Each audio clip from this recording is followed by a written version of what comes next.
তুমি কে আমি কে রাজাকার রাজাকার, আপনারা এই টিএসসি চত্বরে কেন এই ধরনের স্লোগান দিলেন?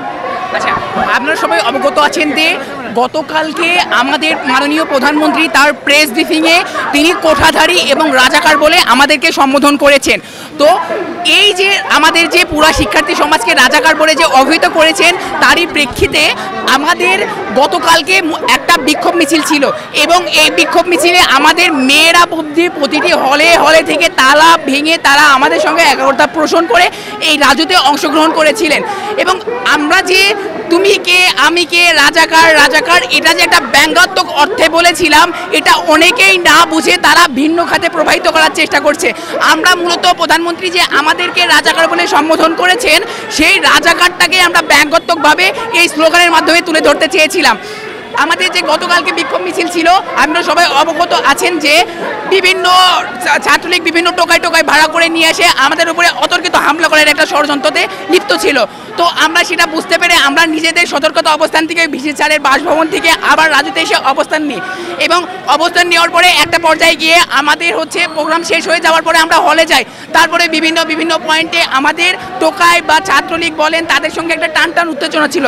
তারপরে আমাদের আজকে কোনো প্রোগ্রাম ছিল না। আমরা রাষ্ট্রপতিকে স্মারকলিপি জমা দেওয়ার পরে 24 ঘন্টার একটা আলটিমেটাম দিয়েছিলাম যে তিনি যদি জরুরি অধিবেশন না ডাকেন তারপরে আমরা কঠোর আন্দোলনের দিকে যাব।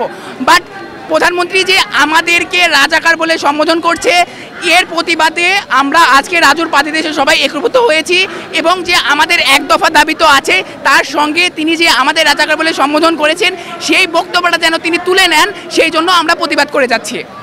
আমরা শিক্ষার্থী সমাজ রাজপথে আছি। আমাদের যদি পড়াশোনা করে সেই পড়াশোনা যদি দেশে মূল্যায়িত নাই হয়, তাহলে আমাদের পড়াশোনা চালিয়ে যাবার কোনো মানে হয় না। আমরা অনির্দিষ্টকালের জন্য ক্লাস পরীক্ষা বর্জন করেছি এবং যতদিন পর্যন্ত না আমাদের দাবি দাওয়াগুলো পূরণ হচ্ছে ততদিন পর্যন্ত আমরা রাজপথে অবস্থান করব। তার বক্তব্য তিনি দিয়েছেন রাজাকার, এটা তো আমরা বলি নাই, তাদের নেত্রী বলেছেন। এবং আমাদের যে রাজাকার স্লোগানটা গতকালকে আমাদের ক্যাম্পাস উত্তাল ছিল, আমরা মূলত তার নেত্রীকে যে রাজাকার বলে সম্বোধন করেছি সেটাকে আমরা ব্যঙ্গাত্মক অর্থে ব্যবহার করেছি। এটা যদি কেউ বুঝতে না পারে, এটা তার একান্ত ব্যক্তিগত সমস্যা এবং তার ব্যর্থতা। সর্বোপরি আপনারা প্রধানমন্ত্রীকে এখন কি বলতে চান? আমি শুধু প্রধানমন্ত্রীকে এতটুকুই বলতে চাই, তিনি এই যে ছাত্রদের একটা যৌক্তিক দাবি, এই যৌক্তিক দাবিটা মেনে নিয়ে ছাত্রদের শ্রেণীকক্ষে ফেরানোর ব্যবস্থা করুন। কারণ দেশ আপনি স্মার্ট ডিজিটাল যাই বলেন না কেন, যেটাই গঠন করতে চান না কেন, আপনার প্রতিটি যোগ্য সেক্টরে এই মেধাবীদের পদচারণা জরুরি এবং মেধাবীদের পদচারণা ছাড়া আপনার দেশ কখনো ডিজিটাল বা স্মার্ট হয়ে গড়ে উঠতে পারবে না। তাই একটা বার্তাই তাকে দিতে চাই যে তিনি কোঠার যৌক্তিক সংস্করণ করে আমাদের শ্রেণীকক্ষে ফিরিয়ে দিক।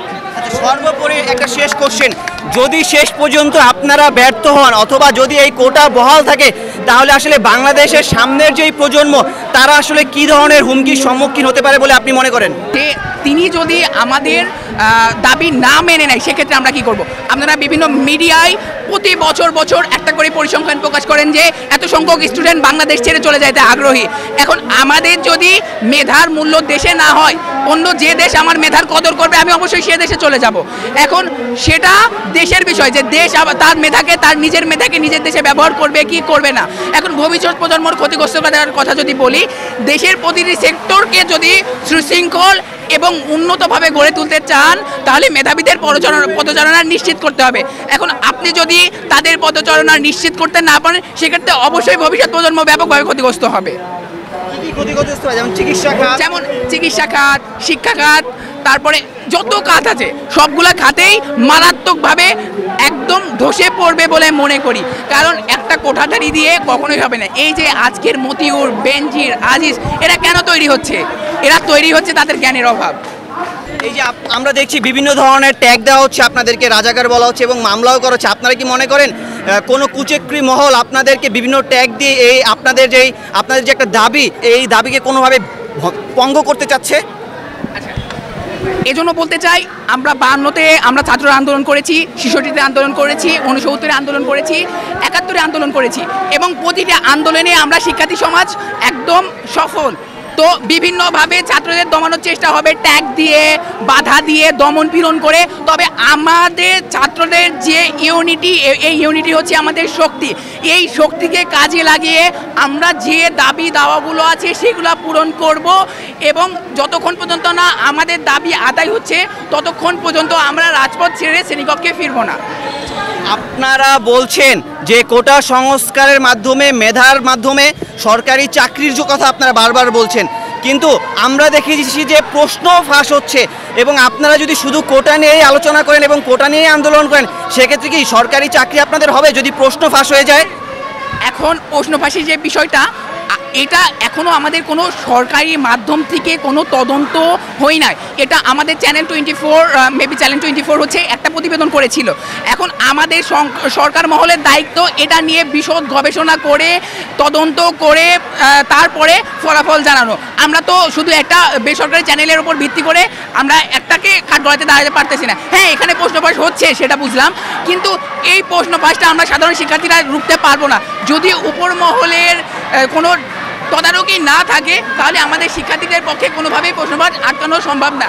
এখন আমরা একটা যৌক্তিক দাবিতে আছি, একই সঙ্গে যদি একাধিক যৌক্তিক দাবি আদায় করতে চাই, সেক্ষেত্রে উপরের মহল বা সচেতন মহল আমাদেরকে বিভিন্নভাবে অন্য ধারাতে নিয়ে যাওয়ার চেষ্টা করবে। এই জন্যই মূলত আমরা শুধু কোটাকেই যৌক্তিক নিয়ে দাবিটা আদায় করে ছাড়বো।